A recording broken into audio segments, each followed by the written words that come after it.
Nous saluons l'auditoire ici à Montréal, mais aussi un peu partout où nous sommes suivis ce soir pour l'étude de la parole de Dieu. Et que la grâce de notre Seigneur Jésus-Christ soit avec nous. Nous allons aujourd'hui continuer sur l'enseignement ou la bonne préparation et présentation de l'enseignement. Je vous invite de prendre vos Bibles dans les livres ou la lettre de Paul à Timothée, la deuxième lettre de Timothée, chapitre 1er. Nous allons voir les recommandations spirituelles de Paul, l'apôtre du Seigneur, à Timothée, l'évangéliste, qui fait figure ici de l'enseignant, mais aussi de tous les chrétiens fidèles qui portent la parole de Christ en eux et qui peuvent la partager, la présenter, l'enseigner, l'inculquer aux enfants, mais aussi au monde qui a tellement besoin. Alors, la première recommandation spirituelle de Paul, l'apôtre du Seigneur à Timothée, nous allons le voir dans 2 Timothée chapitre 1, verset 13. Juste le verset 13. Donc, nous allons faire un petit concours de lecture. Celui qui trouve avant, il va lire. 2 Timothée chapitre 1, le verset 13.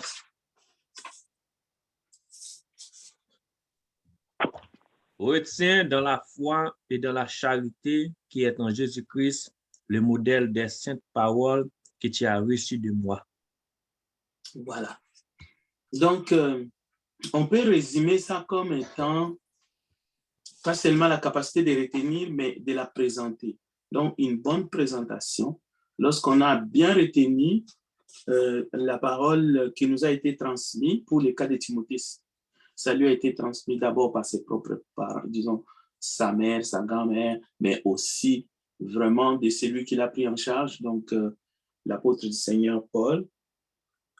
Mais pour les cas de nous tous, nous avons reçu la parole de Dieu, nous l'écoutons jour après jour, nous l'avons dans les saintes lettres, donc comme ce soir. Alors, une bonne présentation fait de celui qui partage cette parole un enseignant avisé et qui fait un bon travail. Toujours dans 2 Timothée chapitre 1, verset 13, il est question de retenir cette parole aussi. Il faut la retenir. Si on la retient, on ne va pas la déformer. Si on la retient, on va la transmettre telle qu'elle est, telle qu'on l'a reçue, au fait. Donc, c'est important aussi de retenir qu'il est question de retenir cette parole. Et nous verrons par la suite comment peut-on être, quelle doit être notre attitude et notre comportement par la suite en tant qu'enfant de Dieu, justement témoin de Christ, enseignant de la parole de Dieu, évidemment. Alors, toujours dans 2 Timothée chapitre 2, maintenant c'est le verset 24. Nous allons aller tirer une qualité de l'enseignant, de l'enseignante dans les corps du Christ, dans ce monde. 2 Timothée chapitre 2, verset 24.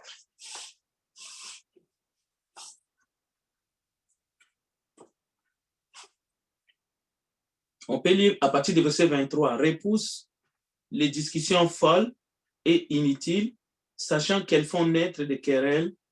Or, il ne faut pas qu'un serviteur du Seigneur ait des querelles. Il doit, au contraire, avoir de la condescendance pour tous, être propre à enseigner, doué de patience. Il doit redresser avec douceur les adversaires, dans l'espérance que Dieu leur donnera la repentance pour arriver à la connaissance de la vérité et que, revenus à leur bon sens, ils se dégageront des pièges du diable qui s'est emporté d'eux pour les soumettre à sa volonté.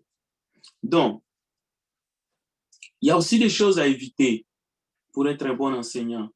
Et comme nous venons de l'entendre, il faut être un modèle. Nous allons retrouver ça même dans 1 Timothée chapitre 4, verset 12. Il faut être un modèle. Si un frère ou une sœur a trouvé, peut nous lire. 1 Timothée 4, 12.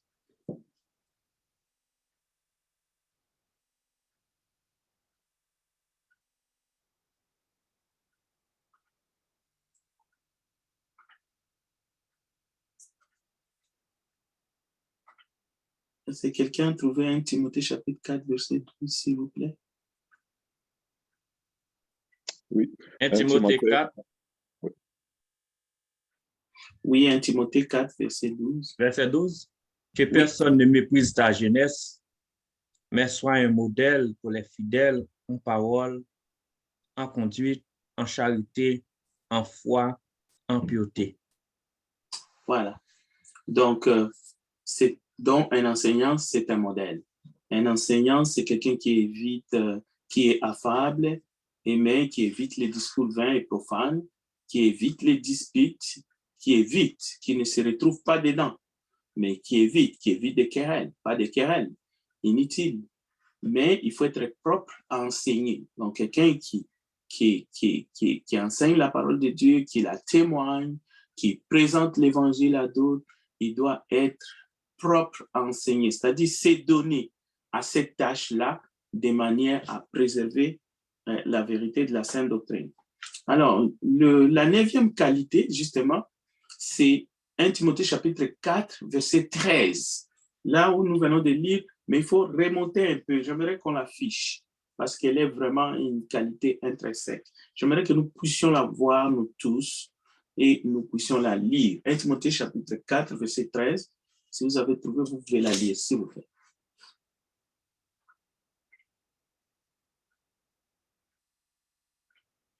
En attendant que je vienne, applique-toi à lire les Écritures dans l'Assemblée, à encourager, à enseigner. Merci. Applique-toi à la lecture. Quand on dit dans l'Assemblée ici, il ne s'agit pas seulement de diriger la lecture lorsqu'on est assemblée. Non, non, non. Un enseignant, c'est quelqu'un qui s'applique à la lecture de la parole de Dieu. Il faut la lire à la maison. Évidemment, il faut la méditer aussi et il faut la mettre en pratique. C'est comme ça qu'on est modèle, qu'on devient modèle aux autres. On est modèle par rapport à la mise en pratique de la parole de Dieu dans notre propre vie. Donc, la lecture de la parole, ça fait partie, ça fait de l'enseignant. Ça va aider, ça va faire de vous un enseignant avisé, versé dans les Écritures. Alors, il y a une recommandation qui est réservée aux enseignants qui sont établis dans les assemblées. C'est 1 Timothée chapitre 5, verset 3 à 6. Il s'agit d'honorer les veuves. 1 Timothée 5, 3 à 6. Alors, nous aurons peut-être l'opportunité de développer cela dans un enseignement à part, parce que ça implique beaucoup de choses, parce qu'il est question des veuves, des vraies veuves, et il s'agit vraiment de les honorer, en fait. Ça fait partie aussi des recommandations qui sont justement données à ceux qui enseignent. Bon, nous allons retourner dans les évangiles, dans Luc chapitre 10. Cette fois-ci, nous allons remonter, disons,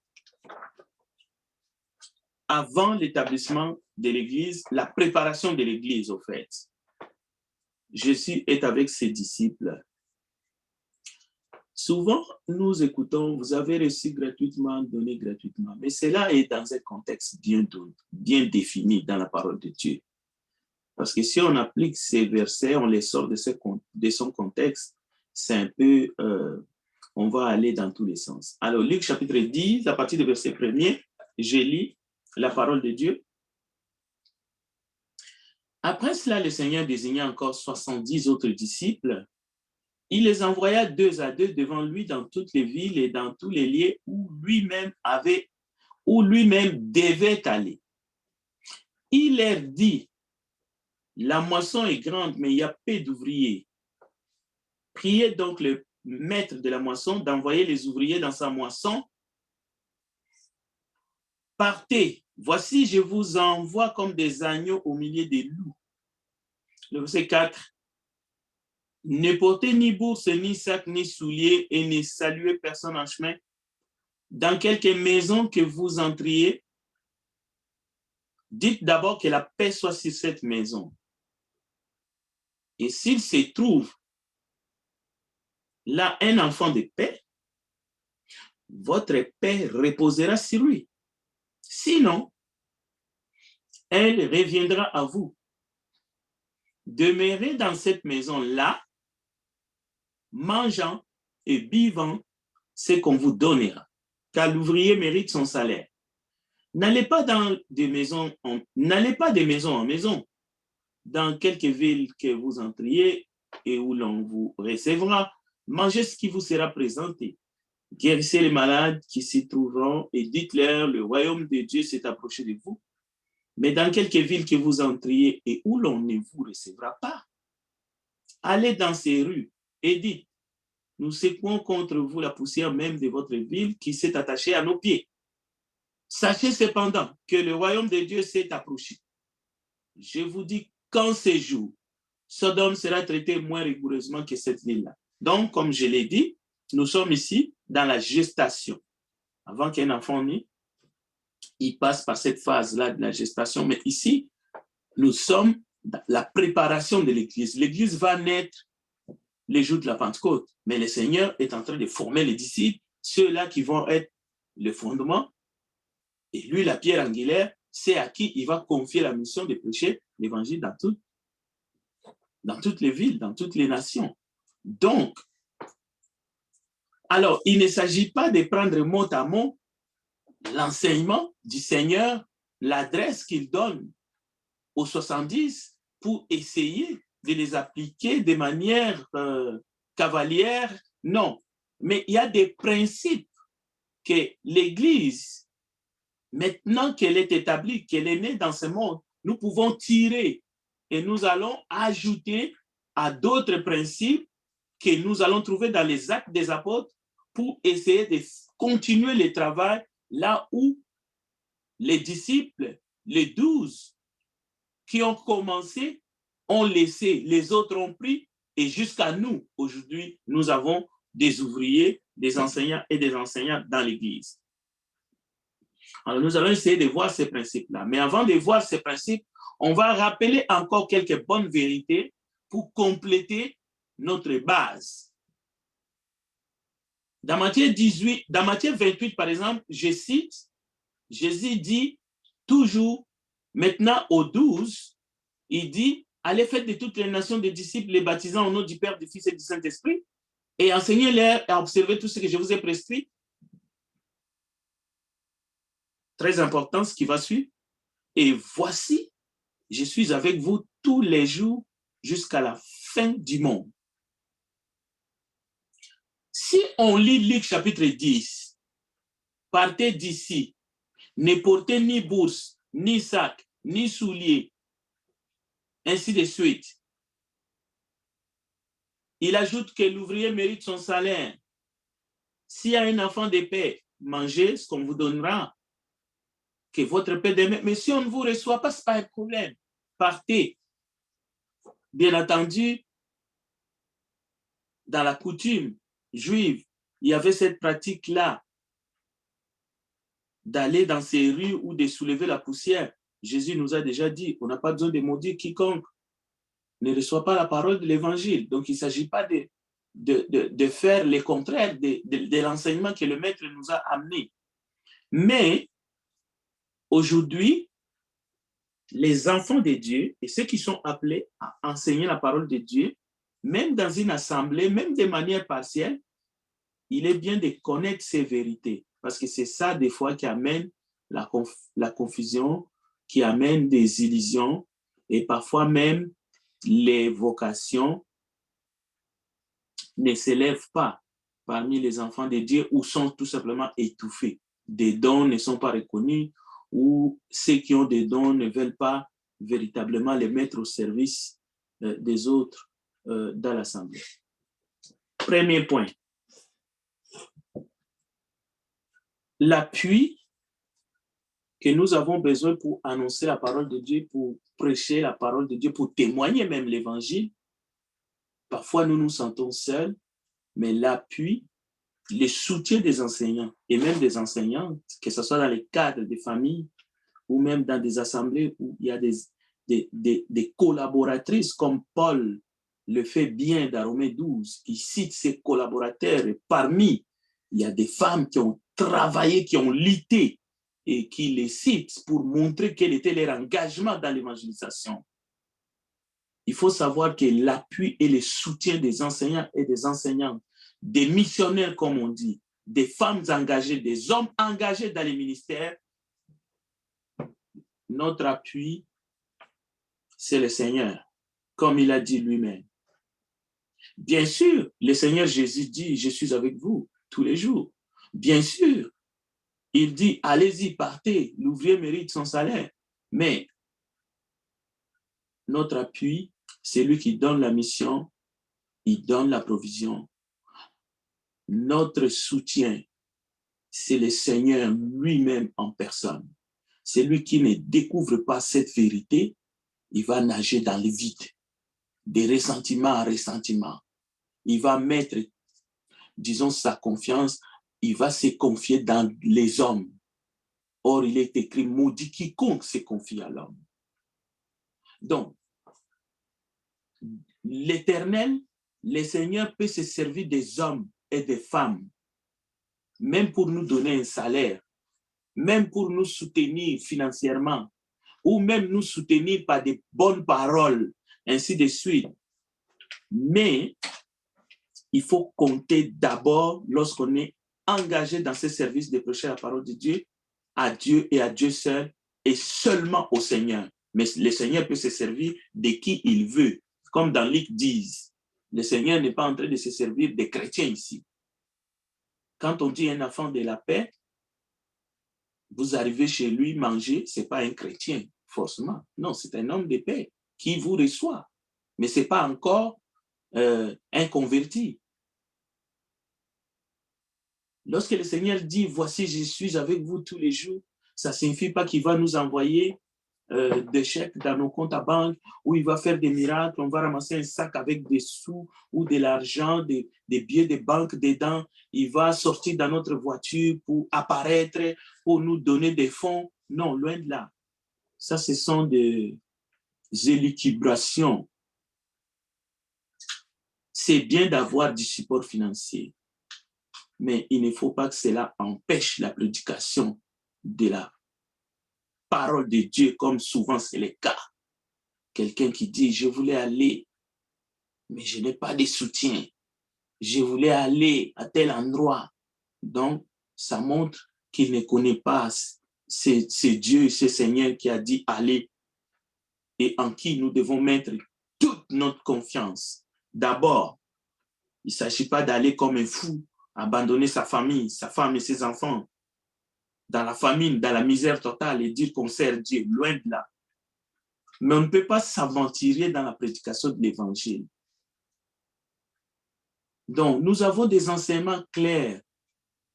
Le grand support, les grands, disons, c'est lui qui fait que le travail d'évangélisation avance. C'est le Seigneur en personne. Je vais donner un exemple. Le grand soutien au premier siècle, matériel et financier, venait de l'église de Jérusalem, où la collecte était faite et on envoyait ça à Antioche et ailleurs pour soutenir justement ceux qui travaillaient là-bas, y compris les démunis parmi les saints. Donc la collecte se faisait à Jérusalem parce que c'était là-bas le bastion où il y avait Pierre, et Jacques, et Jean et les autres. Et c'est écrit.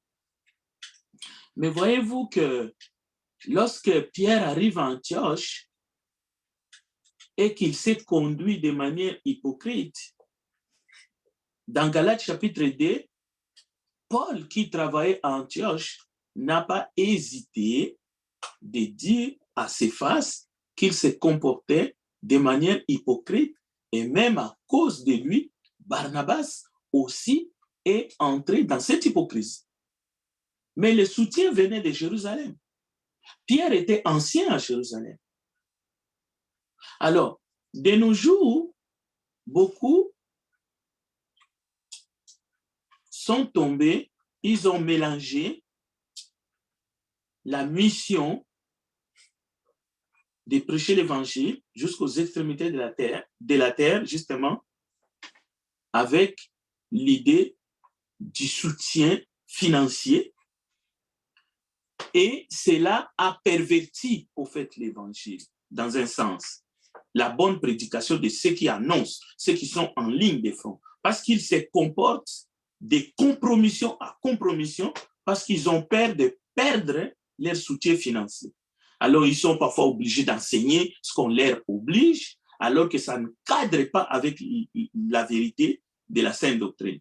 Mais dans les assemblées locales aussi, il y a des jeunes qui ont du talent, mais ils peuvent se décourager en disant, moi qu'est-ce que moi je gagne là-dedans? Moi, je ne suis pas soutenu.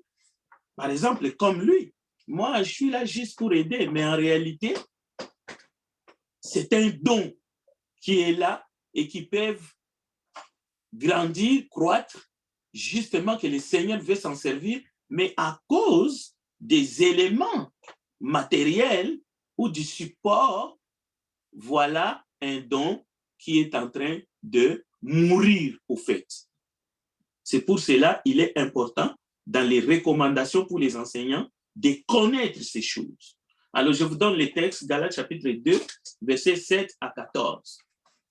Ça, c'est les dialogues avec respect entre Paul, Pierre, qui était ancien, et Barnabas est même inclus au verset 13. Avec lui, les autres Juifs usèrent aussi de dissimulation, en sorte que Barnabas même fit entraîner par leur hypocrisie.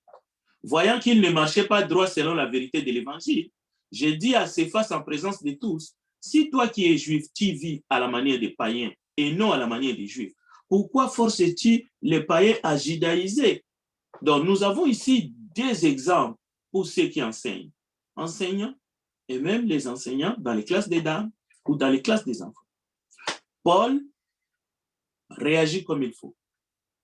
Mais Pierre nous démontre une grande maturité, non seulement d'un apôtre du Seigneur, mais aussi d'un ancien. Parce que Paul écoute son frère. Il ne dit pas, je suis ancien. Moi, avec Jacques et Jean, toi, à peine converti, persécuteur, tu n'as pas le droit de me dire. Non, Pierre fait preuve d'humilité. Il écoute son confrère. Et ça se termine bien. Voilà l'attitude d'un enseignant. Toute autre manière de réagir fait que, au fait, tu t'improvises, mais tu ne l'es pas, au fait. Tu ne devrais pas être là, en train de vouloir enseigner les autres. Parce que les docteurs de la loi avaient une attitude dans l'application de la loi et ils étaient au-dessus. Personne d'autre ne pouvait dire quoi que ce soit. C'est eux qui montraient les chemins aux aveugles. Alors, lorsque Jésus est venu, et aussi les docteurs de la loi avaient besoin de naître de nouveau, de naître d'esprit. Mais aujourd'hui, tout enfant de Dieu, l'Esprit de Dieu habite en lui. Mais nous devons savoir les attitudes, le comportement que doit avoir le caractère d'un enseignant. Nous venons de dire qu'il faut s'attacher à Christ, qui est notre modèle. Mais il faut aussi se confier à des hommes fidèles. C'est ce que Paul dit à Timothée. Ce que tu as attendu de moi en présence de beaucoup de témoins, confie-le à des hommes fidèles qui soient capables de l'enseigner aussi à d'autres. Donc, l'enseignement, c'est une question des hommes fidèles. C'est réservé aux hommes fidèles. Quand on dit les hommes fidèles ici, ça veut dire fiables. Ça ne veut pas dire que des hommes qui sont parfaits ou qui sont sans défaut. Non. Ils sont fidèles dans ce qu'ils font, dans ce qu'ils disent et dans leur volonté de pratiquer la parole de Dieu dans leur propre vie. Ce n'est pas des hommes qui ont une double vie. Donc, la bonne marche de l'Église, en plus de ce que le Seigneur fait, en plus de ce que l'Esprit fait, en plus de ce que chaque membre fait, c'est aussi la capacité des enseignants et des enseignants de s'accrocher fidèlement à la vérité divine.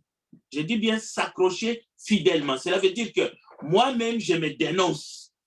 Lorsque je sais que ma faiblesse, c'est tel point, je n'hésite pas de dénoncer ces vices-là. Ce n'est pas que non, il faut que j'en parle parce que les gens vont découvrir que moi-même, j'ai cette faiblesse-là. Non, non, non, non. L'enseignant, ce n'est pas celui à qui on dit « Non, ne parlez pas de ça. Il ne faut pas parler de tel sujet quand tu passes devant. » Non, ça, ce n'est pas un enseignant.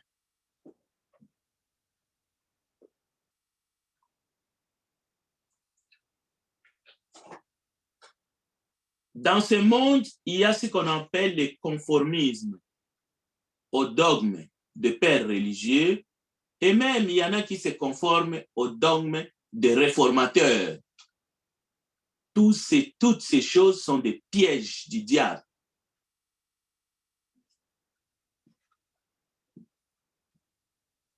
Donc, cela veut dire, selon Actes chapitre 17, verset 6, le message de l'évangile ou la parole de Dieu, les Saintes Écritures,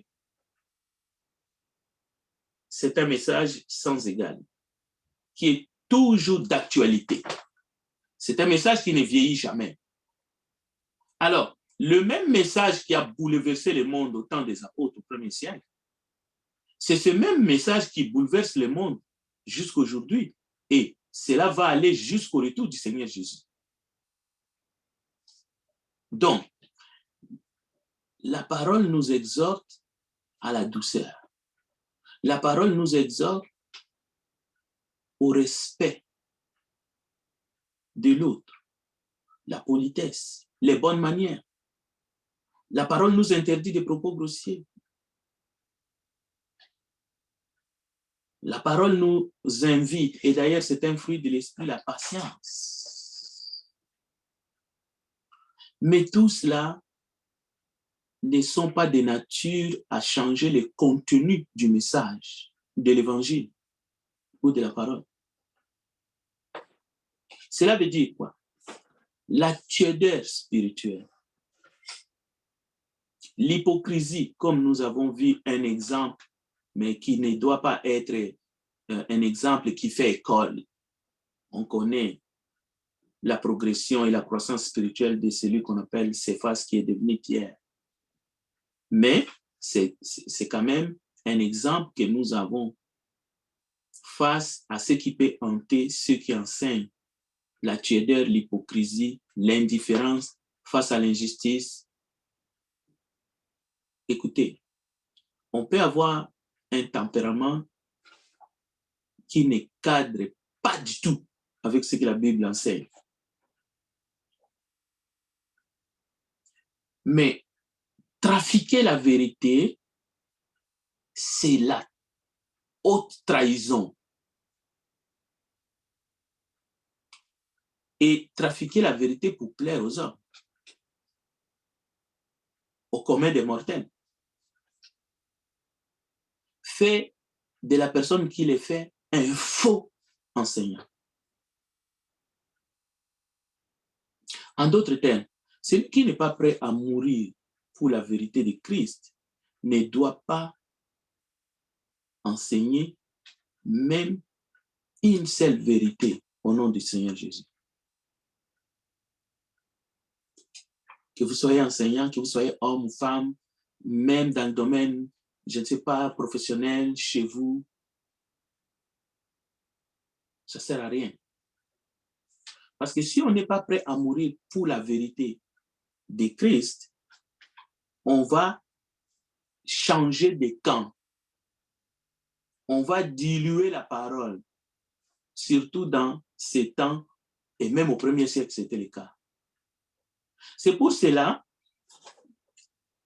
l'enseignant Timothée est encouragé à la fidélité. 2 Timothée chapitre 1, verset 6 à 14. C'est la fidélité à la parole, dans l'enseignement. Enseigner la vérité nécessite le courage, la fidélité. Il ne faut pas toujours rechercher la convivialité, la sociabilité. Oui, il faut avoir la compassion. Il faut être sociable, mais pas au détriment de la parole, de la vérité. Il faut accepter d'être rejeté à cause de la sainte doctrine. Il faut accepter d'être rejeté à cause de la sainte doctrine, parce que tu préserves la sainte doctrine dans ta vie, dans ton enseignement. Il faut que tu acceptes d'être rejeté par les gens du monde, quels que soient les liens de parenté, quelle que soit la relation que tu as avec la personne. Mais à cause de la parole de Dieu que tu prétends enseigner aux autres, tu dois accepter d'être rejeté. Avouons-le, la peur d'être rejeté bloque notre témoignage en Christ. Nous ne témoignons pas, nous ne voulons pas parler du Seigneur à quelqu'un. Nous disons, ah, je vais lui dire ça après parce que ça risque de compromettre la relation que j'ai avec la personne. Je vais attendre les moments favorables pour parler de ça. J'ai peur de les perdre comme ami, j'ai peur de les perdre comme voisin, alors que les autres religions sont très intransigeantes sur ce point-là. Mais nous, chrétiens, nous ne devrions pas avoir peur parce que Jésus a dit clairement, là où on vous reçoit, ok, mais là où on ne vous reçoit pas, Jésus a dit partez. Pourquoi vous voulez rester parce qu'on ne vous reçoit pas à cause de la parole qui habite en vous? À cause de l'esprit qui habite en vous, on ne veut pas vous recevoir, vous vous dites je vais rester. Non, Jésus a dit partez. Mais partez ne signifie pas abandonner la personne.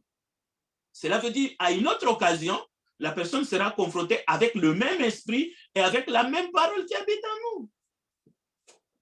Voilà cette peur, cette honte bleue, cette angoisse qui peut faire que de temps en temps, on a la Bible à main, on essaie de l'enseigner, mais à 90%, Dieu voit que nous sommes des tremble-cœurs, des gens qui tremblent, les gens qui aiment plus le monde et les choses de ce monde que la parole de Dieu, que la vérité qui est en Christ. Alors, les enseignants, nous devons savoir ces choses. Il y en a même qui vont aller jusqu'à se vanter de préserver des liens avec des personnes qui sont hostiles à la parole de Dieu, sous prétexte que, avec le temps, ces personnes-là deviendront chrétiens. Qui vous a dit ça? Jésus a dit, qui vous reçoit, me reçoit. Mais qui vous rejette? Ça ne veut pas dire qui vous rejette comme personne. Qui rejette la parole qui habite en vous, que moi j'ai mis en vous, que je vous demande de témoigner, mais rejette-moi. Alors, quelqu'un qui rejette le Seigneur, qu'est-ce que tu veux faire avec cette personne? La personne va te tuer, au fait. Parce que le Seigneur, quand il a été rejeté, il a été tué. Qui ne connaît pas cette vérité-là? Quand on dit tuer, c'est-à-dire assassiner la vérité qui est en vous. C'est ça la première compromission. C'est bien de tenir la Bible et de vouloir l'enseigner en assemblée. Si on n'enseigne pas, si on n'a pas le courage d'enseigner cette parole dans le monde, dans nos milieux, là où on passe beaucoup trop d'heures, pourquoi on est en train de faire l'hypocrisie de vouloir l'enseigner en assemblée?